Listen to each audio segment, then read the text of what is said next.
Okay, so listen, a new interview featuring Travis Kelce and Colin Jost has turned out to be a huge blow for Ryan Reynolds. Travis had on Colin Jost, who you'll know is married to Scarlett Johansson, who is Ryan Reynolds' ex. And the fact that Travis unfollowed Ryan Reynolds kind of first was very telling to me. He's already shaded Ryan once. On the May 13th episode of the New Heights podcast, Travis and his brother Jason welcomed Colin Jost as their guest. When I first heard about this whole thing, it sounded like just another friendly appearance from Scarlett Johansson's hubby. But behind all of that casual energy, there were a lot of comments that served as a big insult to Ryan Reynolds. As two guys who are also of the +1 fraternity and have this same experience, how nice is it to be the less famous person in your relationship? Huge relief. Well, let's just sit with that question for a second. Travis Kelce, who is about to marry Taylor Swift, is asking Colin Jost, husband of ScarJo, about what it's like to be the less famous one in a relationship. These are two men who have built successful careers on their own and are linked to women who completely ahead of them in terms of global fan base. Now, Colin Frost didn't hesitate for a single second, and he replied with 2 words saying, huge relief. Well, that answer is everything, because Colin Jost is quite secure in his marriage. He doesn't feel insecure by his wife's success. He doesn't compete with her, and he's not embarrassed to admit that being second fiddle is actually kind of awesome. I think I'm probably almost approached more because she's less approachable. So, you know what I mean? Like, it's like, I feel like because I'm on TV, I have like a lesser, people are just like, I'm in their living room. So they're just like, hey, what's up, man? How's it going? To me, this entire exchange was a masterclass in what real masculinity actually looks like. Colin even shared a story about standing at a passport checkpoint while traveling with Scarlett. The border agent looked at her passport, her actual face, and genuinely asked, "Has anyone ever told you look like Scarlett Johansson?" The agent didn't even realize it was actually her. Colin laughed about this moment as he still finds it awesome. He's not embarrassed that people don't recognize him. He's not frustrated that his wife is on a completely different level of fame than he is. He thinks it's all good. This is the attitude of a man who is genuinely happy in his relationship and quite secure in who he is. And the person's looking at her passport and he'll be like, has anyone ever told you look like Scarlett Johansson? Genuinely. Genuinely asking and not real, even though he's looking at her passport, because he's like, it would be weirder if it was her. And just give it back to her and not think it's a really kind of awesome. Travis and Colin have no problem admitting that they play second fiddle to their partners. They love the fact that they don't have to be the center of attention. Travis has said in past interviews that he loves being the plus one because he is simply a fan of her music and a fan of art. When the cameras are off, Travis says they just feel like regular people who are in love. That's pretty beautiful. I mean, that's actually what a healthy partnership looks like. But y'all need to check out this comment. Shout out to the +1s out there. Even though this statement wasn't aimed at Ryan, I know exactly what this conversation represented. Ryan was possibly listening to this conversation from home, probably pacing the room, screaming internally, because Ryan is not a member of the secure +1 fraternity. He is the absolute opposite. He's a man who destroyed his first marriage because he couldn't handle being the less famous person. He's a man who let his jealous behavior hurt his relationship with Scarlett Johansson and eventually rip it apart. His behavior in his past relationship with ScarJo is exactly why this podcast interview was such a devastating blow. So it doesn't surprise me now that he's inviting Ryan's exes and their new husbands on the show to have fun with them. The difference between Colin Jost and Ryan reveals everything we need to know. Colin is genuinely happy for his wife's success, but Ryan was not able to handle his ex-wife's success. He had to be the biggest star in every room he walked into, and when Scarlett was getting more attention than he was, he didn't like that at all. This whole thing is important for understanding everything about Ryan Reynolds and why this podcast episode is hurting him so badly. Ryan Reynolds was jealous. Ryan Reynolds was controlling. It had always been alleged that this was about Ryan Reynolds. And Scarlett Johansson is not Blake Lively, okay? Ryan and Scarlett were married for 3 years. from 2008 to 2011. During that specific time period, Scarlett's star was rising rapidly. She was becoming a true global icon, securing massive roles and critical acclaim. I mean, there's no doubt she was hitting her stride in a way that was quite inspiring for other actresses, and the fact is Ryan, on the other hand, was struggling to find his footing as a respected leading man. He had done some comedies that worked, but he hadn't yet become the Marvel star he would later become. There was an imbalance in their careers, and it created a highly toxic environment at home. Ryan was a controlling type of person, and he simply could not handle being the less famous individual in their relationship. He could not separate his ego from his marriage. He could not just be happy for his wife's success. It seemed like he had to make everything about him while competing with his own partner. I think I've definitely been in relationships where the timing was not right, and I also kind of think you have to recognize when it's not.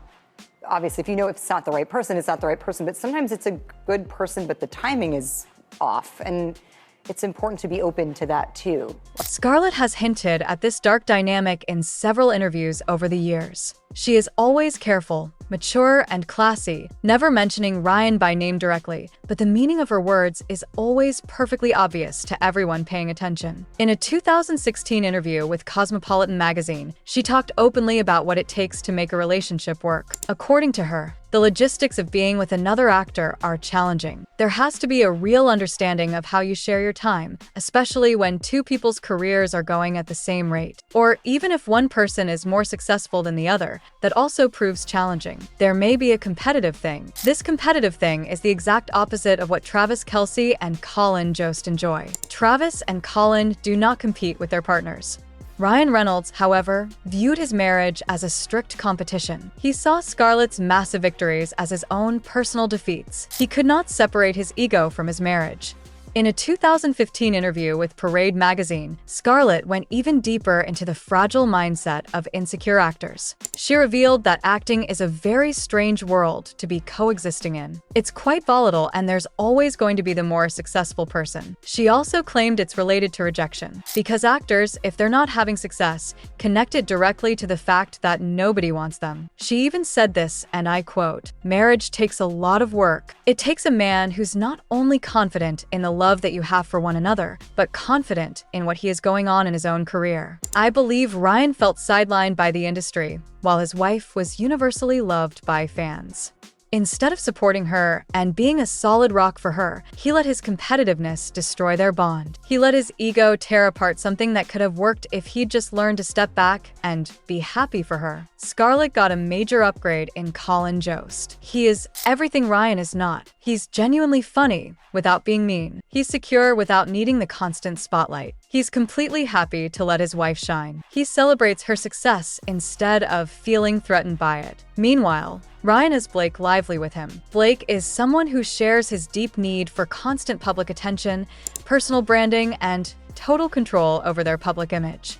They are two people who need to be the center of attention at all times, who can't let their partner have a moment without them, who treat their relationship like a brand deal instead of an actual partnership. But the foundation of Ryan and Blake's relationship is not a cute love story. It is built on a painful betrayal that Scarlett had to suffer through.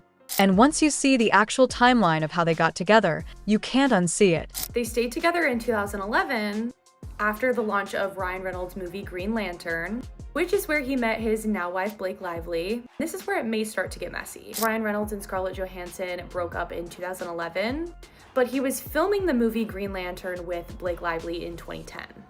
And what's even crazier is that while they broke up in 2011, Blake Lively and Ryan Reynolds actually got married in 2012. The story that Ryan and Blake sell to the public is that they were just friends who went on a funny double date with other people, only to realize that there were fireworks between them. They try to sell the idea that they were both single and just happened to fall in love after their movie finished filming. But the actual timeline of events paints a much uglier picture.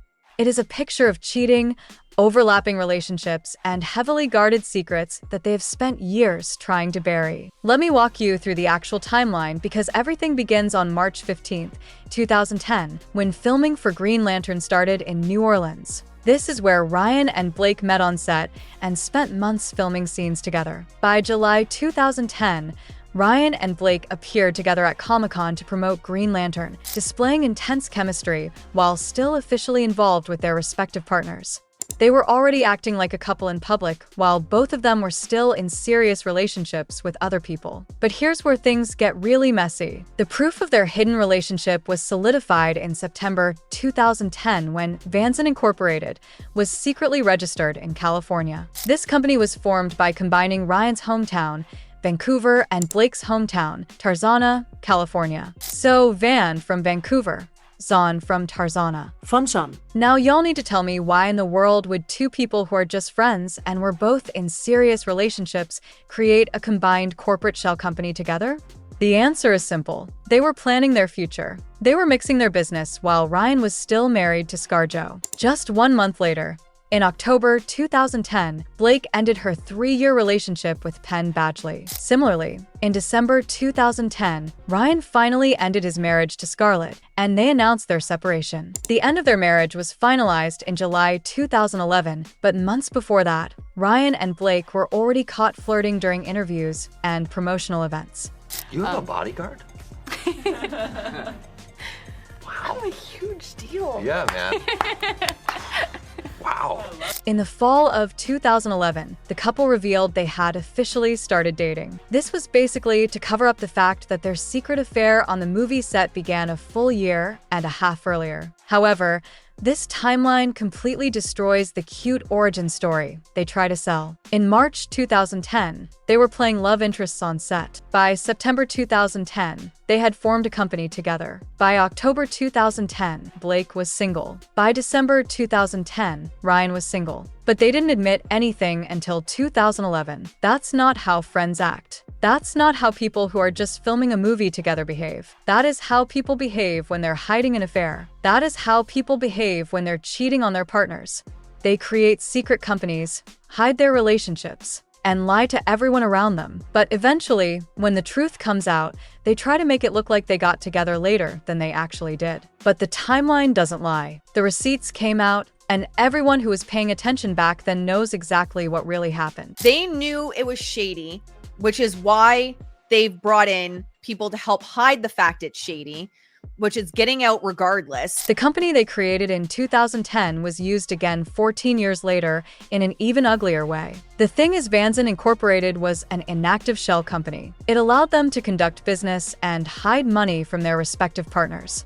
This company was the ultimate proof that their relationship story was completely fake. Two people who claimed they did nothing wrong didn't even wait until their divorces were finalized to start merging their lives together. They were already planning a future, mixing their business, treating their affairs like a joint venture. But the story of Vanson Incorporated did not end in 2010. 14 years later, Ryan and Blake dusted off this exact same secret company and used it in her lawsuit against Justin Baldoni. And this is just being highlighted in this absolute sham of a Doe lawsuit, which was only done to blindside Justin Baldoni and the other defendants. This is exactly the kind of toxic behavior that Travis Kelce and Taylor Swift are trying to avoid at all costs, and they're making it very clear whose side they're on. Taylor Swift's highly effective public relations manager, Tree Payne, has been working overtime to distance Taylor and Travis from the toxic mess created by Blake and Ryan. During the ends of this lawsuit, the couple relied heavily on Taylor Swift to lend them credibility and to support their fake stories.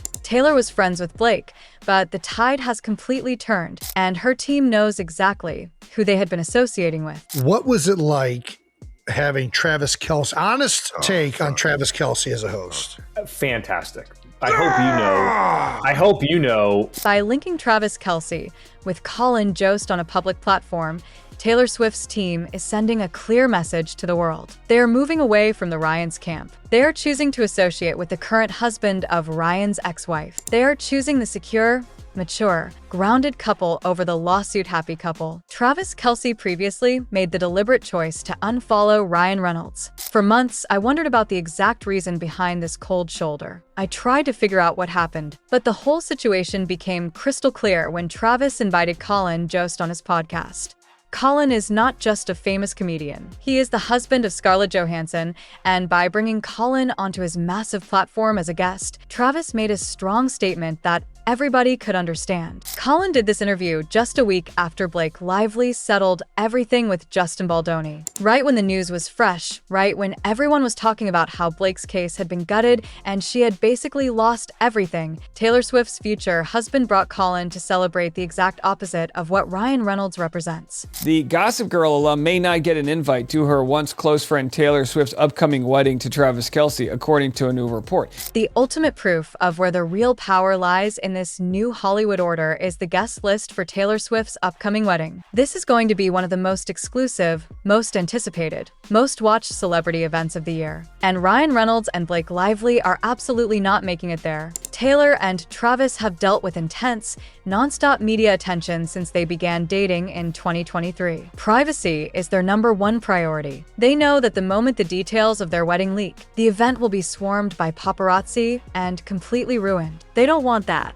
They want a real celebration with real friends, not a media circus. She herself has been making the calls with her team handling others, informing A-list invitees that they should be ready for a wedding, but not giving away the details yet, apparently. To prevent any leaks, Taylor is taking an old-school, highly secure approach to inviting guests. She is completely bypassing traditional save-the-dates. She is not sending printed invitations in the mail. She is not sending texts, and she is not using any form of social media. Instead, Taylor is personally making direct phone calls to her A-list friends and celebrity guests to give them the details. This smart invite strategy ensures that only trusted friends receive the information. It eliminates the risk of a paper trail or a leaked email to the press. Taylor is acting as her own gatekeeper, handling the outreach entirely by herself. But the rumors and available evidence point to a devastating reality for Ryan and Blake. Travis Kelce unfollowed Ryan Reynolds on social media. He hosted Scarlett Johansson's husband on his podcast, praising the exact dynamic that Ryan destroyed through his jealousy. It is quite obvious that Colin Jost and Scarlett Johansson will be receiving one of those secret phone calls from Taylor Swift. They are the trusted couple that Taylor and Travis want to surround themselves with on their big day. Colin and Scarlett represent everything good about Hollywood partnerships. They don't need to constantly perform for the cameras.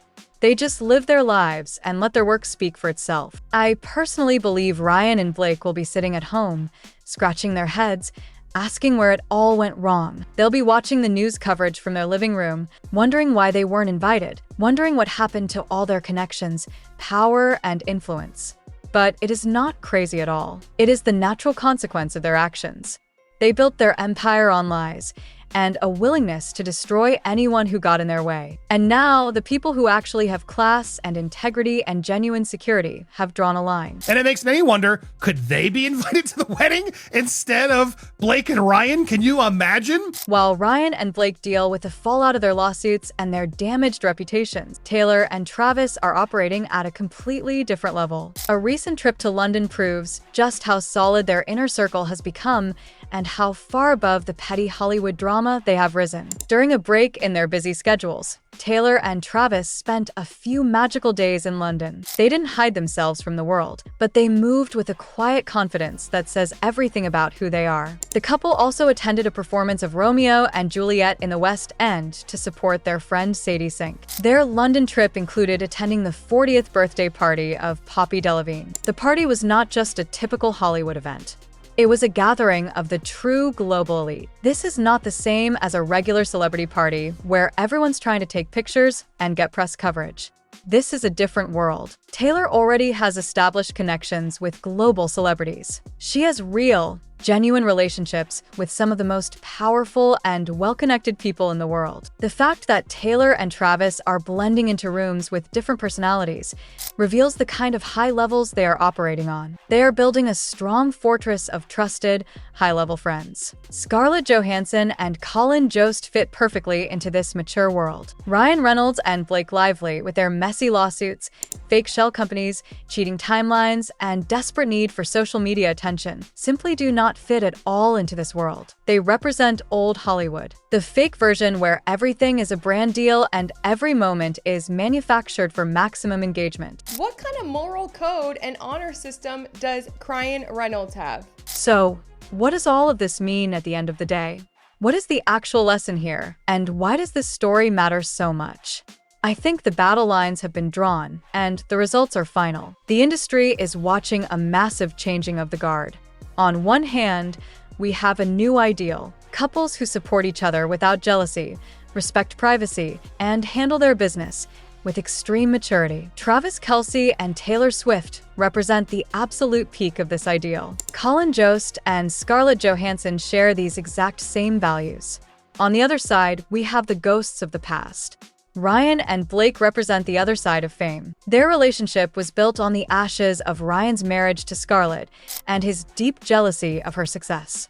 It was built on cheating and lies and a secret company they formed while both of them were still married to other people. And that foundation has finally caught up with them. The whole house is crumbling now because the foundation was never solid to begin with. When Travis Kelce sat across from Colin Jost on his podcast and talked about the huge relief of being less famous, he wasn't just making casual conversation. He was telling the whole world that true, secure men are not threatened by successful women. He was saying that being the plus one is not a burden. It's not an embarrassment. It's actually kind of great. He was drawing a line between men like him and Colin and men like Ryan Reynolds. And Ryan Reynolds heard that exact message. He might have reacted to the interview with seething anger because he knows the harsh truth. He knows he lost Scarlett because of his own weakness and his own jealousy. He knows his current empire with Blake is built on a very shaky foundation. But most importantly, he knows that when the music finally starts playing at the most exclusive, most highly guarded wedding of the summer, he will not be there to hear it. What do y'all think? Does Ryan Reynolds regret how his marriage to Scarlett ended? Do you think he looks at Colin Jost and feels something when he sees how secure Colin is in his marriage to the woman Ryan used to be married to? Leave your thoughts in the comments.